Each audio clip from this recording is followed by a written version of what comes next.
예, 여러분들 반갑습니다. 예, 이번 주차 수업 내용은 여기 나와 있는 조세입니다. 조세. 세금이죠. 예, 세금이고. 세금에 대한 이야기를 하겠고요. 제목을 조세 귀착을 아시나요? 그랬는데 조세라는 말은 알겠는데 조세 귀착이라는 말은 뭔가? 예, 참 어려운 말입니다. 어려운 말이고요. 뭐 귀착한다는 말은 뭐 영어로는 이게 인시던스인데요. 좀 어려운 말입니다. 말 자체는. 그리고 내용도 좀 쉽지는 않습니다. 이 조세귀착이라는 걸. 근데 내가 뭐 여러분들한테 굳이 조세귀착을 가리키는 이유는 뭐냐면, 여러분들이 이제 벌써 경제학을 배운 지 또 몇 주 됐잖아요. 또 수요 공급 분석을 또 배우고 있는데, 수요 공급 분석을 써먹기에 참 좋은 개념입니다. 수요 공급 분석을 배웠으니까 이거 한번 잘 써먹어 봐야 되지 않겠어요?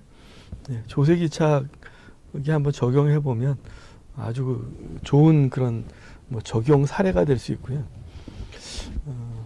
또 하나의 조세기착은 굉장히 중요한 그런 현상입니다. 조세기착을 알면 여러분 세상을 보는 눈이 많이 달라집니다. 많이 달라지는데, 그래서 나는 뭐 개인적으로 이렇게 뭐 말하는데, 조세기착을 아느냐 모르느냐에 따라서 조세기착을 알면 경제학을 좀 제대로 배웠구나. 조세기착을 모르면 경제학을 좀 빠뜨린 게 맞네. 뭐 이런 거죠. 조세기착을 아느냐 모르느냐가 경제학을 잘 배웠느냐 아니냐에 뭐 판단을 할 수 있는 기준이 될 수도 있겠다. 그래서 내가 제목을 조세기착을 아시나요? 이렇게 한번 정해봤고요. 여러분 조세기착을 좀 한번 잘 이해해 주기 바라요. 두째 시간 정도에 이제 설명하게 될 텐데, 첫째 시간에는 뭐 조세에 대한 좀 일반적인 얘기들을 좀 하겠고요. 두째 시간에 조세기착에 대해서 이야기할 텐데, 한번 잘 이해해 두기 바랍니다. 여러분 조세는 영어로 이제 텍스라고 이제 부르는 거고요. 우리가 이제 보통 세금이라고 뭐 말을 많이 하죠. 뭐 세금 조세를 분류하는 방법은 여러 가지 있어요. 뭐 예를 들면 이제 뭐 국세냐 뭐 지방세냐 그래서 또 이렇게 많거든요. 국세는 국가 중앙 정부가 걷는 것이고요. 지방세는 지방자치단체 지방 정부죠. 걷는 세금인데, 뭐 그래서 누가 걷느냐에 따라 다르고 뭐 여러 가지 또 뭐 분류 기준이 있는데, 우리가 관심을 갖는 기준은 하나는 직접세고 하나는 간접세입니다. 직접세와 간접세가 뭐냐라고 물어보면 학생들은 뭐 이렇게 보통 대답하죠. 직접세는 직접 내고 간접세는 간접적으로 낸다. 직접 낸다는 건 무슨 뜻이냐라고 물어보면 요 밑에 나와 있는 요 그림을 보면 되겠죠. 요게 이제 우리가 소득세 낼 때의 과정입니다.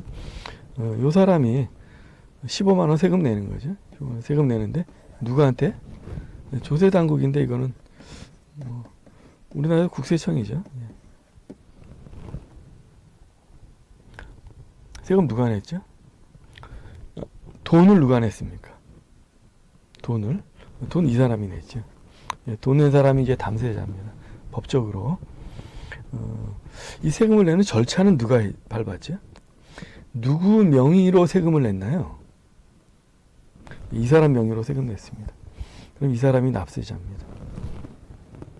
이 사람은 돈도 직접 냈으니까, 자기가 냈으니까 담세자이고, 또 자기 명의로 냈으니까 납세자이고, 납세자이기도 하면서 담세자니까 그 두 가지가 같죠. 그래서 담세자와 이 납세자가 같으면 직접세고요. 다르면 이제 간접세가 되는데, 다른 게 이제 뭐 여기 오른쪽에 나와 있는 이겁니다. 이 사람이 이제 여기 주유소 가서 휘발유를 넣었는데, 휘발유를 넣었더니 1,465원이랍니다.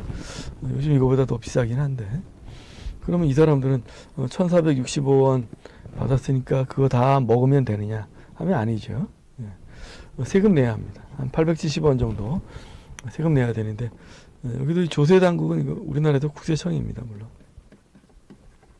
예. 돈은 누가 냈죠? 이 사람이 냈습니다. 이 사람이 담대자죠. 국세청에 세금 낼 때 누구 명의로 세금을 내냐면 이 납세자 이름으로 세금을 냅니다. 그러니까 예를 들면 여기 뭐 주유소라든지 무슨 정유회사라든지 그렇게 세금을 냅니다. 그러니까 이 사람들이 납세자가 되는 겁니다. 그러니까 국세청에서는 이 담세자가 누군지를 몰라요. 알 수가 없죠. 이거. 이해하겠습니까? 예. 그래서 이렇게 되면 이제 담세자와 납세자가 다르잖아요. 이 사람은 담세자고 이 사람은 납세자고 이게 다르잖아요. 우리나라의 뭐 직접세 대표적인 예는 직접세는 많아요. 좀 많은데, 예. 소득세가 이제 뭐 대표적인 직접세입니다. 법인세, 예. 그렇고요. 간접세는 우리나라의 간접세는 4개밖에 없는데, 뭐 증권거래소, 주세, 개별소비세는 있는데 뭐 이건 규모가 작습니다. 우리나라의 뭐 3대 세금이라고 할까요? 우리나라의 3대 세금은 요 3가지입니다. 소득세, 법인세, 부가가치세. 그중에 부가가치세가 이제 간접세죠. 이게 부가가치세죠. 오른쪽 그림에 나와 있는 게. 여기 이제 내가 소득세를 이제 표시한 거고요. 법인세도 뭐 이거랑 똑같지요. 소득세와 이제 법인세 이 차이 여러분들 알았겠고요. 여러분들 뭐 조세와 관련된 좀 교양 상식 몇 가지 좀 이야기하고 넘어갈까 합니다. 우선 이거 첫 번째 그림은 이제 유럽인데요. 여기 보면 유럽의 OECD 국가들이고 2021년도 통계입니다. 탑 퍼스널 인컴 텍스 레이트인 거 보니까 이 말은 무슨 뜻이냐면 개인 소득세율인데 이제 우리나라에도 뭐 소득세율에 해당하는 거죠. 그 중에 이제 제일 높은 겁니다. 우리나라는 이게 왜 조금 이따 이야기하겠는데 소득세는 소득이 적을 때보다 소득이 많을 때 세율 자체가 높아집니다. 세율 자체. 그걸 보고 이제 누진세라고 부르거든요. 이게 뭔가 그냥 뒤에서 화면에서 먼저 한번 보고 볼까요? 이겁니다. 이게 우리나라의 소득세율이거든요. 예. 그래서 여기 이제 과세 표준인데 과세 표준은 이게 이제 나의 소득이 얼마냐 뭐 이런 뜻이에요. 그래서 과세 표준 곱하기 소득세율 하면 이게 내가 내는 세금액이 됩니다. 예. 근데 과세 표준은 나의 소득하고 정확하게 일치하진 않아요. 약간씩 좀 조정을 해줍니다. 그래서 이제 과세 표준이라는 말을 쓰고요. 혹시 여러분들 과표라는 말 들어봤을지 모르겠는데 이 과표가 과세 표준의 약자입니다. 예. 그래서 과세 표준이 1,200만 원 이하면 6%. 우리나라에서 소득세율 중에 가장 낮죠. 예. 그러다가 이제 소득이 많아질수록 세율 자체가 높아집니다. 그래서 소득이 10억 원 넘어가면 세율이 45%나 됩니다. 이거 6%인데 45%면 엄청나게 많죠. 예. 여기는 상속세율 표시되어 있는데 상속세율도 이렇게 상속 금액이 많아질수록 세율이 높아집니다. 이렇게 높아지는데 이게 다 누진세율이죠. 예. 누진세율이죠. 예. 그래서 우리나라는 그 소득세 최고세율이 10억 원을 초과하는 경우 45%입니다. 여기 이제 유럽 나라들인데 여러분들 한번 뭐 보기 바라고요. 색깔이 진할수록 뭐 세율이 더 높은데요. 내가 2개 나라만 살펴볼까 합니다. 하나는 SE는 스웨덴이고요. 여기 D는 독일입니다. 독일의 최고세율은 47.5%입니다. 우리나라가 45%인 거 보니까 우리나라보다는 높은데 조금 높네요. 예. 스웨덴은 좀 많이 높죠. 예. 52.27%. 예. 그래서 나는 우리나라하고 이제 스웨덴을 비교해 볼까 하는데 스웨덴이 우리나라보다 소득세율이 높습니다. 이 누진세 구조가 더 가파릅니다. 어떤 사람들은 뭐 스웨덴은 이게 한 7, 80% 된다고 뭐 이야기하는 사람들이 있는데 그렇지는 않습니다. 스웨덴도 옛날에 7, 80%였죠. 요즘은 다 52.27%니까. 예, 그 다음에 요거는 이제 그 V8인데, 여기 보면 나와 있는데, 여기 Value Added Tax인데, 부가가치세입니다. 여러분들. 부가가치세고. 부가가치세는 여러분, 누진세를 할 수가 없습니다. 이건 하나밖에 없어요. 우리나라 10%인데, 봅시다. 스웨덴은 몇 퍼센트야? 스웨덴은 25%나 되네요. 예, 2배 반이나 됩니다. 독일은 19%입니다. 뭐 거의 2배죠. 예. 여러분 다 보시기 바랍니다. 그 부가가치세율이 그 유럽에 있는 나라들은 다 높습니다. 다 높습니다. 예. 여기 초록색은 왜 없냐 하는 건데, 이거는 자료가 없어서 아마 표시를 안 한 것 같아요. 예. 알겠습니까? 예.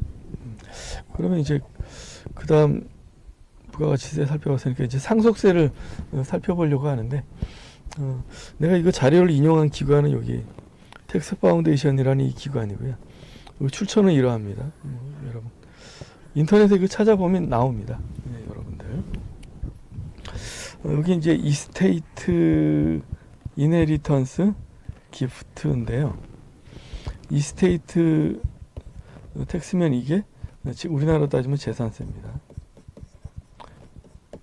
이네리턴스 텍스가 우리나라로 따지면 상속세고요. 기프트 텍스가 우리나라로 따지면 우리나라로 번역하면 증여세입니다. 예. 그래서 왜 그런지 모르겠는데 재산세, 상속세, 증여세는 뭐 하나의 화면에서 뭐 이렇게 다 표시를 해놨더라고요. 그래서 여러분들 보면 이게 몇 퍼센트에서 몇 퍼센트 이렇게 구간으로 돼 있죠. 딱 하나가 나와 있는 게 아니고. 이런 뭐 재산세나 뭐 이런 거는 조금 더 이게 복잡해서 그냥 상속세 하나만 비교해 볼까 합니다. 예, 우리나라 상속세는 최고 세율은 50%입니다. 물론 조금 전에 설명했지만 누진세 구조고요. 예. 근데 여러분 상속세가 누진세가 아닌 경우가 많습니다.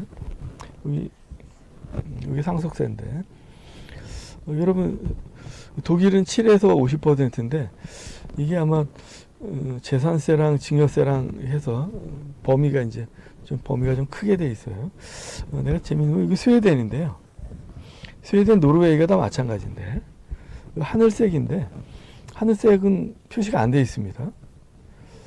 왜 표시가 안 돼 있나 이렇게 밑에 거 보면 되는데요. 여러분 여기 yes, no 있잖아요.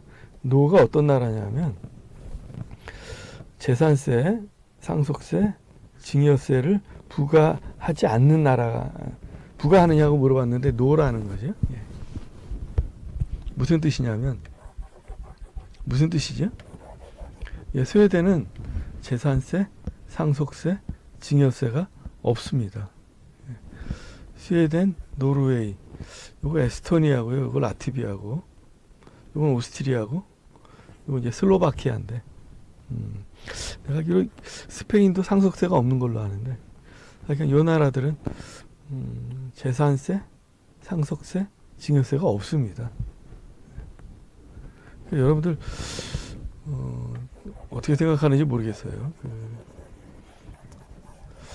스웨덴 가면 상속세 없습니다. 상속세 없고요.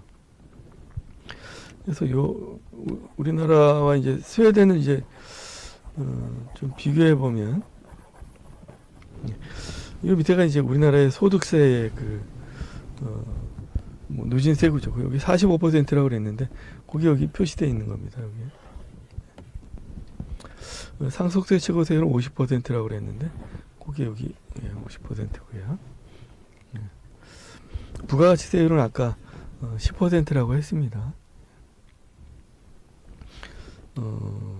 이제 관심사는 스웨덴인데 스웨덴 거는 이제 정리해 볼까요?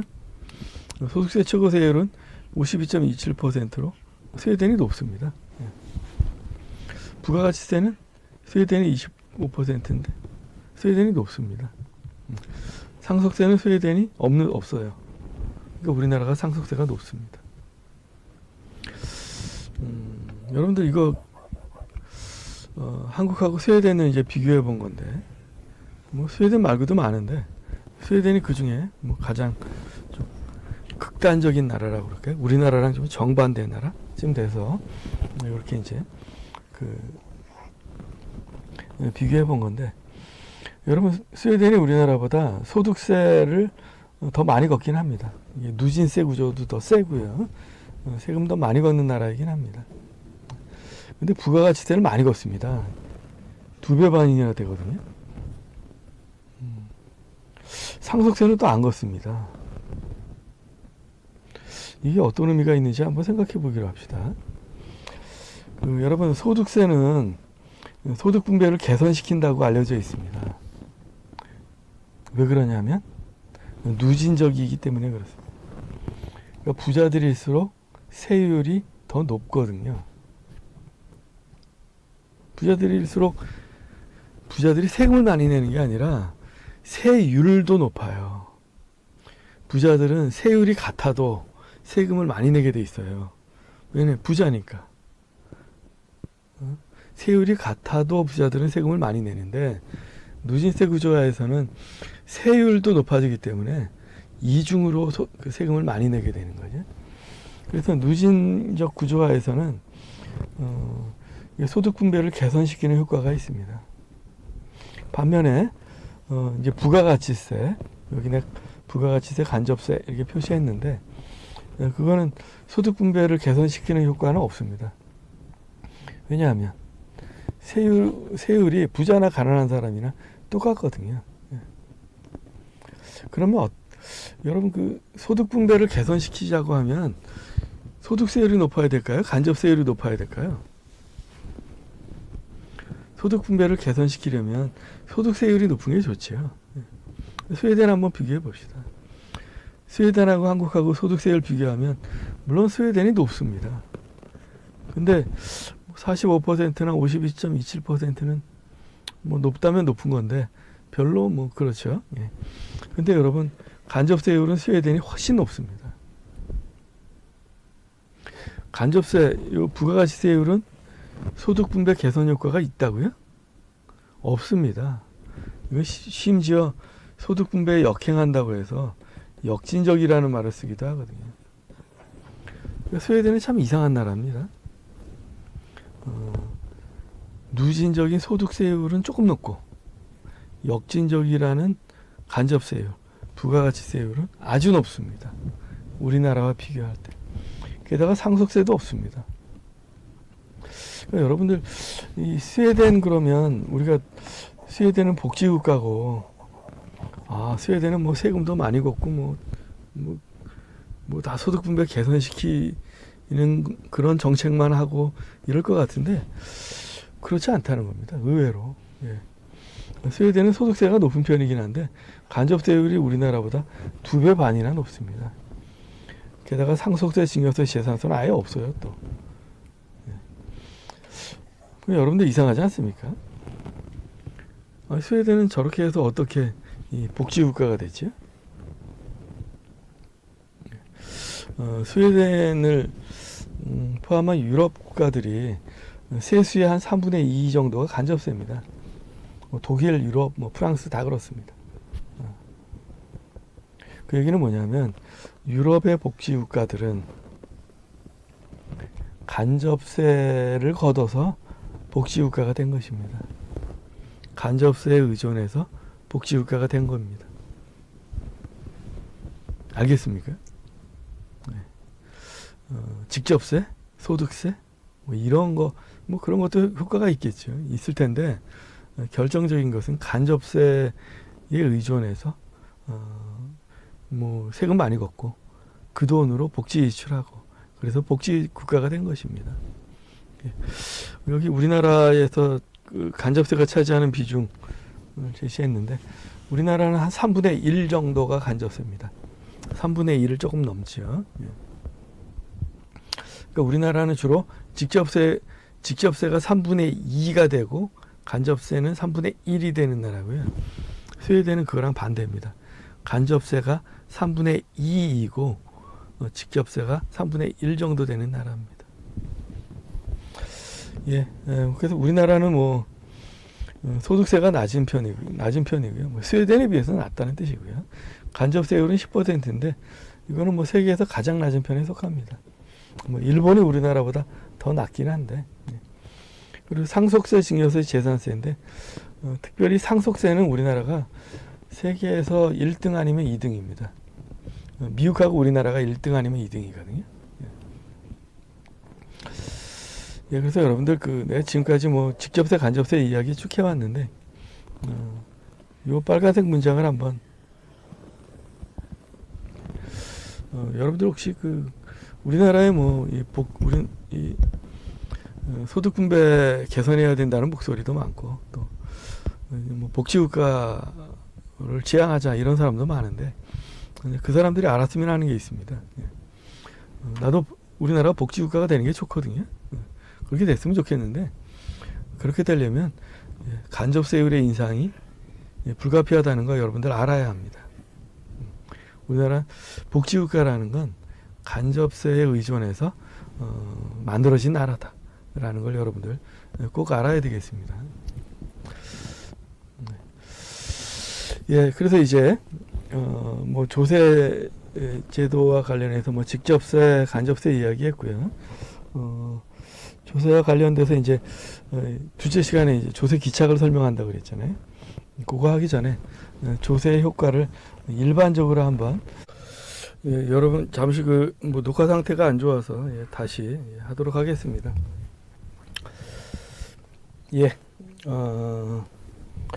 여기 조세의 효과인데요.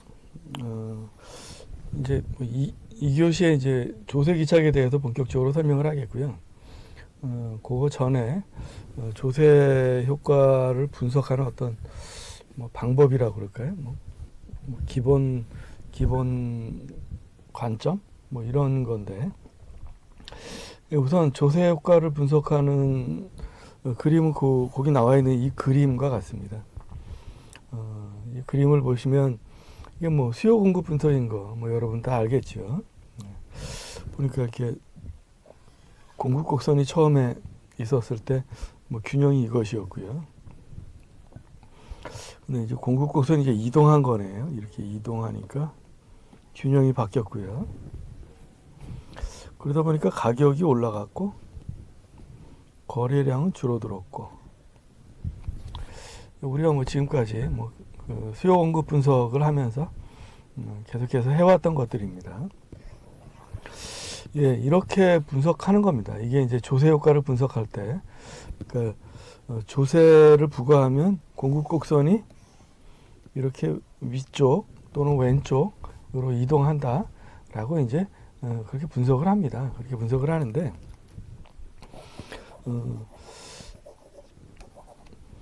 근데 이게 그래서 조세의 경제 효과를 이제 분석하는 방법이 이제 이런 건데 이게 태풍의 경제적 효과를 분석하는 것과 사실 비슷합니다. 예를 들어서 여기 보면 내가 태풍이 불면 어떻게 되는가? 그럼 사과 농사가 타격을 받겠죠. 공급이 잘 안 되겠죠.